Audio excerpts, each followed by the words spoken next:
just because the numbers didn't line up or the timing or the plan didn't really fall the way it was supposed to fall, and now niggas got this different narrative of how they want to play it. But I know what's going on. I don't really. That shit is cool. They can play it however they want to play it, but I still know I'm an earner. I'm still where I'm at. I ain't. And Roddy, this is why I'm here, because I know you are in the black a lot. Come on. When it comes to your label, right? You know what I'm saying? Like you definitely not one of them niggas would be like, yo, you know, when people talk about flop the center, usually we talk about, oh, the label gave him so much money. He's just saying, Roddy's made so much money for the label already. Like he could. Nigga, it's 2022. I dropped a hit last year all over the radio.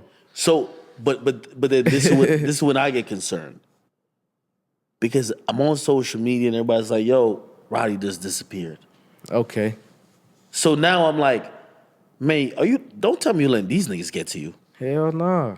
You gotta understand, before the fame, I wasn't an Instagram nigga. They'll tell you I wasn't on Instagram. I wasn't getting on Instagram live, taking pictures. I don't even take pictures of myself. I really be putting shit on 2,000, 3,000, 4,000, 5,000 on drip every day. I'm throwing it on. Maybe I have a Nike Tech on. I go to the gym, throw some Nike on, whatever. But it's like, nigga, I'm really having this shit on and I don't take pictures. Having cars, having house, whatever. I don't take pictures of none of that shit. That's just not my personality. If a motherfucker don't understand that, then they just not a fan. But the timing of you getting on social media, which I think, so you put out a snippet, right? Why did you get on social media so quick? It felt like it was reactionary.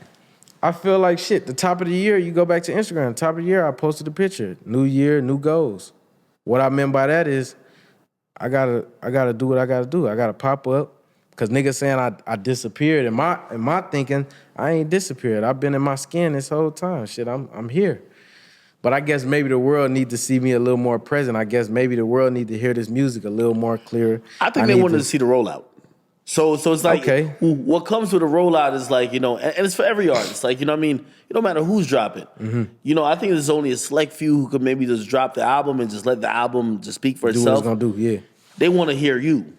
And we seen the Big Boy interview, but like I think they wanted to see more of you kind of embodying what this project was about and what it meant to you. Mm-hmm. And I think, you know, the internet started getting a narrative and they were like, well, we not seeing him no more, so he must be hiding. Mm-hmm. So then you drop the snippet, and then of course the internet doing what the internet do. So as soon as you kind of get off social media, they're like, oh, he's running from it. Mm-hmm. And I think that's where the internet is such a toxic place, where like they latch on to anything that they could believe is real. And if that becomes a narrative, they're like, yo, well we got Roddy running from it because we tell him he made. Right. And with that, like, boom, I deactivate all the socials. Why did you do that? Right. It was a reason. It's, you know, it was my granny 80th birthday that day. She had a party. I pulled up on her. I was in Long Beach. I pulled up on her, gave her a hug, kiss, gave her some dough, you know, and shoot, I went about my day, had a video shoot with Mozzie. I got a call that one of my close family members had a heart attack. Me and this family member, you know, we never seen eye to eye, but you know, just of time, 4 or 5 years, we don't talk, we don't see eye to eye. It's been a lot of like, and he you know, he's a strong, what would I say? A real stamp in my family. You know, he's a real foundation in my family. You know, held it down for everybody, aunties, cousins, uncles, everybody. He look out for everybody. But you know, we just as men, you know, we ain't see eye to eye, and that shit fucked me up. You know what I mean? Like, just the possibility of him not being with me here no more. I couldn't have those conversations. We had conversations. He do construction. He been doing construction for 30 years. You know, when I get that house, you know, that 20, 25, $30 million house, nigga, you gonna come and go get the architects, draw the plans up. You ain't gotta build it, but we gonna do this shit together. So if you ever, you know, see your fate and go see God, I always have something to represent you in this life. And like a lot of that shit kind of was just playing in my head, fucked me up. And I had another serious conversation with my pops about my son, you know, certain things that could be going on. And a lot of that shit just kind of it was weighing down, you know, and I felt like, even still too, I'm gonna be real and a human. Shit, with all the shit that's been going on on the internet, I feel like I can't please shit. You know what I'm saying? With the album, this, that, and the third, I can't please nobody. Let me just back up a little bit, because this internet shit ain't never even been me. I've been trying to give my fans just a little taste of what we gonna give them.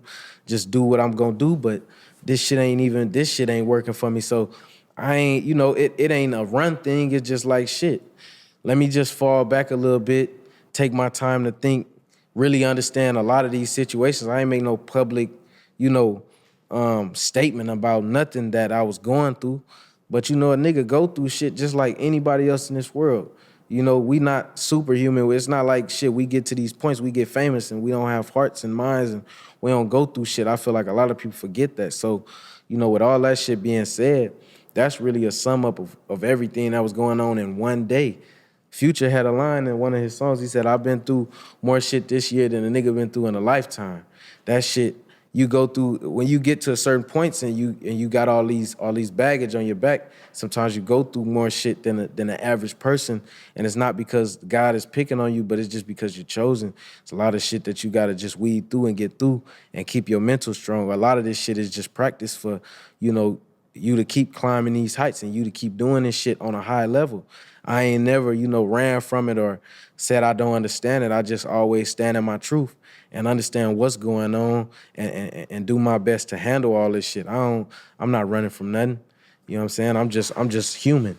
So at the end of the day, I don't want to hear from nobody. I don't want nobody DMing me, talk about I'm pulling up to LA on Super Bowl. Can we come kick it? All the shit. I don't want to hear that until Thursday or Friday when we already here. And if you in LA, pull up. I don't want to hear none of that shit the week before, because I knew what I had to do. I knew I got to go do these shows. I know I got to pop out in LA. It's so much shit going on in LA.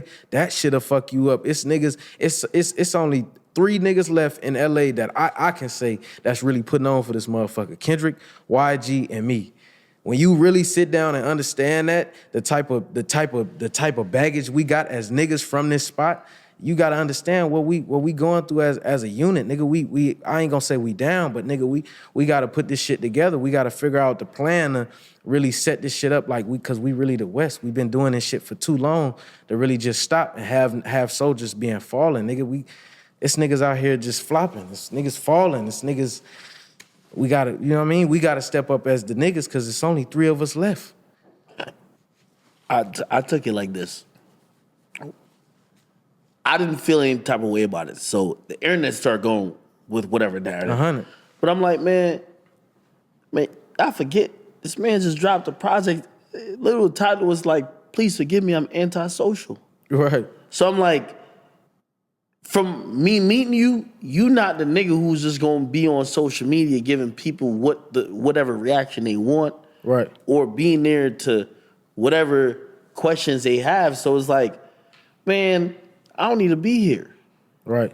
And even the thing is, for me, even if you were there, I wouldn't have thought you'd have given answers in that format, because you're not that nigga. I'm just giving a nigga maybe just some type of understanding of what's going on in my mind, because it's like you get these niggas these short answers and then it's like, all right, well, that's it.